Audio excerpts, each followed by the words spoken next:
Hello and welcome back to study with Saurabh YouTube channel. आज के इस वीडियो में हम Bihar civil court reader cum जो डिपॉजिटर था उसका 8, 9 और 10 तारीख को जो स्किल टेस्ट है वो ले लिया गया, टाइपिंग टेस्ट ले लिया गया। और टाइपिंग टेस्ट है उसमें मुझे कई सारे स्टूडेंट्स हैं उनका मैसेज आ रहा था कि इनमें भारी गड़बड़ी हुई है।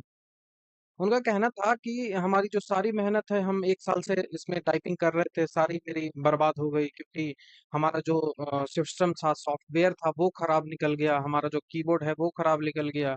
और जो हमें यदि दूसरे कीबोर्ड पे दिया भी गया तो वहाँ खराब निकल गया। कुछ स्टूडेंट्स की ऐसी समस्या थी कि डेमो जब दिया गया तो तब तक सही था, और जब हम सॉफ्टवेयर पे आ गए तो सॉफ्टवेयर में गड़बड़ हो गई। तो मेनली जो था वो दो समस्याएं स्टूडेंट्स को देखने को मिल रही थी कि कीबोर्ड खराब हो गई और जो सॉफ्टवेयर था उसमें समस्या आ रही थी। तो अब हम आखिर करेंगे क्या? क्या हमारे पास कोई सॉल्यूशन बचता है? क्योंकि कई सारे स्टूडेंट्स हैं उनको ये समस्या देखने को मिली है। कई सारे स्टूडेंट्स हैं जिनकी टाइपिंग बहुत अच्छी थी, उनको ये समस्या देखने को मिल रही है। अचानक से फॉन्ट चेंज हो जा रहा है, हिंदी का जो है वो फॉन्ट चेंज हो रहा है। हिंदी में एक वर्ड यदि कोई प्रेस किया जा रहा है तो वो स्पेशल कैरेक्टर के रूप में कन्वर्ट हो जा रहा है। ये सब समस्याएं देखने को मिल रही है, और वैसे नहीं है कि वो ऐसी समस्याएं देखने को मिल रही है क्योंकि उनको टाइपिंग करने नहीं आता हिंदी वाला। नहीं, उनको टाइपिंग बहुत अच्छे तरीके से आती है, वो 1-2 साल से प्रैक्टिस कर रहे हैं, लेकिन उनको समस्या आ रही है कि सॉफ्टवेयर सही नहीं है। अचानक से उसका फ़ॉन्ट चेंज हो रहा है, हम किसी वर्ड को प्रेस कर रहे हैं तो उस वर्ड का प्रेस नहीं होके वो जो स्पेशल कैरेक्टर है वो ले जा रहा है। तो यदि आपके पास भी यही समस्या आ रही है, आपके साथ भी यही समस्या आई थी, तो अब आपके पास क्या सॉल्यूशंस बचते हैं? तो आपके पास 2 ऑप्शन बचते हैं। पहला ऑप्शन है कि आप जो है वो मेल करिए, और मेल के साथ-साथ आप जो है वो अपना जो है वो मेल करिए, और उसके बाद जो ऑफलाइन जो पोस्ट के माध्यम से होता है ना, पोस्ट ऑफिस के माध्यम से जो मेल किया जाता है, स्पीड पोस्ट जो किया जाता है, वो भी करिए। यदि आप दोनों करना चाहते हैं तो दोनों करिए, ठीक है?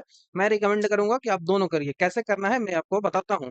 दूसरा तरीका है कि आप अपने हाथ पे हाथ बैठे रखिए, सोचिए कि दूसरा स्टूडेंट्स है वो करेगा, हम अपने दूसरे एग्जाम में लग जाते हैं। तो ऐसे नहीं काम चलता है।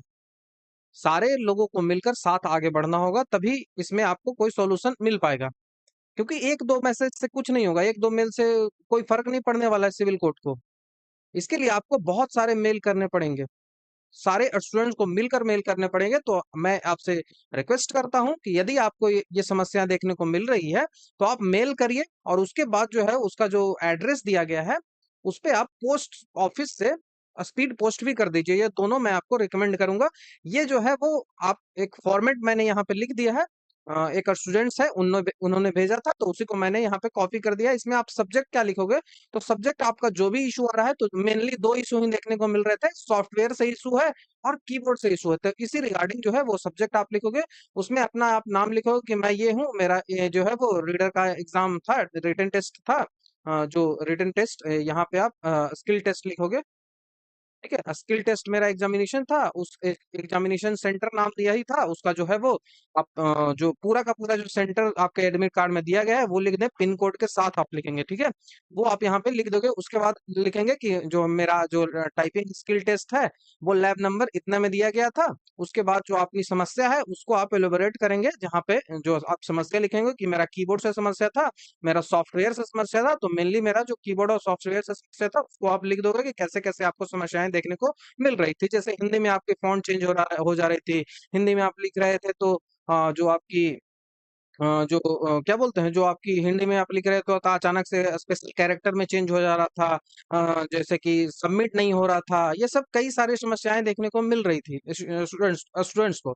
तो इन सब के बारे में आप रिक्वेस्ट करेंगे, कि हम्बल रिक्वेस्ट है हमसे कि आप इस संदर्भ में आप एक्शन लीजिए और हमें जो इसका है वो उचित समाधान अपने अनुसार करके दीजिए। थैंक यू लिखेंगे। ये जो लिखा जाता है फॉर्मेलिटी आपको पता ही होगा कैसे लेटर लिखा जाता है। अपना नाम लिखेंगे, अपना जो रोल नंबर है वो लिखेंगे, एग्जामिनेशन डेट अपना लिखेंगे, अपना जो आपका जो शिफ्ट था वो लिखेंगे। उसके बाद अपना कॉन्टेक्ट नंबर देंगे और अपना ईमेल देंगे, और उसके बाद अपना जो है वो मेल कर देंगे। मेल आखिर आपको करना कैसे है वही चीजें यहाँ पे मैंने हिंदी में लिख दिया है कि कैसे कैसे आपको सारी चीजें करनी है। ये सारी चीजें आपको मेरे टेलीग्राम चैनल पे मिल जाएगी। मेरा टेलीग्राम चैनल का नाम है स्टडी विद सौरभ ऑफिशियल, जिसका लिंक आपको डिस्क्रिप्शन में मिल जाएगा। तो टेलीग्राम चैनल को ज्वाइन कर लीजिए, वहां पे सारी चीजें आपको अवेलेबल मिल जाएगी। ठीक है? ये सारे जो मेल है मैंने टेलीग्राम पे ऑलरेडी सेंड कर दिए हैं। ये सारे मेल जो है इन सब पे आप मेल कर दीजिए, सारे पे कर दीजिए। मैं रिकमेंड करूंगा कि सारे पे कर दीजिए। आपको यदि मैंने बोला कि आप पोस्ट ऑफिस से भी स्पीड पोस्ट करोगे तो किस एड्रेस पे करोगे? तो ये जो है ये हाई कोर्ट का एड्रेस है, ठीक है? ये हाई कोर्ट का एड्रेस है, जवाहरलाल नेहरू मार्ग, ठीक है, Patel road area, Patna, Bihar pin code के साथ। इस एड्रेस पे आप मेल कर दोगे हाई कोर्ट के साथ, हाई कोर्ट के पास, क्योंकि हाई कोर्ट ही जो सिविल कोर्ट है उसको मैनेज करता है। सिविल कोर्ट को कौन मैनेज करता है? जो एग्जामिनेशन कंडक्ट कौन करवा रहा है? वो हाई कोर्ट ही करवा रहा है, तो इसके पास भी आप भेज दोगे। उसके बाद जो डिस्ट्रिक्ट कोर्ट मेन होता है, पटना डिस्ट्रिक्ट कोर्ट, जहाँ पे आप देख रहे होगे कि ये जो रुपेश कुमार है, उन्हीं का सब जगह आपको, रुपेश देव, उनका सब जगह आपको साइन मिल रहा होगा। आप अपना एडमिट कार्ड भी देखिएगा खोल के, हर जगह जो नोटिस भी आती है वहां पे इन्हीं का साइन रहता है। तो इनके पास भी ये समस्या है, उसको आप पहुंचाओगे कि हमारे साथ ये समस्या आ रही है। ये कौन है? तो ये डिस्ट्रिक्ट एंड सेशन जज है, ठीक है। इनके पास भेजोगे। रजिस्ट्रार कौन है? तो जो हर्षवर्धन सिंह है। इन दोनों को आप एड्रेस करके ये जो है वो एड्रेस के साथ ये जो है वो मेल भेजो। मेल तो भेजोगे ही, यदि पोस्ट से आप भेजोगे, स्पीड पोस्ट भेजोगे, तो ये इसी पे भेजोगे, ठीक है। ये इनका मेल भी दिया गया है, यही चीजें यहाँ पे है, जिसको मैंने यहाँ पे लेटर फॉन्ट में लिख दिया है, देखिए। रुपेश देव जो है वो जज है यहाँ से। ये ऑफिशियल वेबसाइट से मैंने स्क्रीनशॉट लेके और वहीं से इसको कॉपी किया है, ठीक है।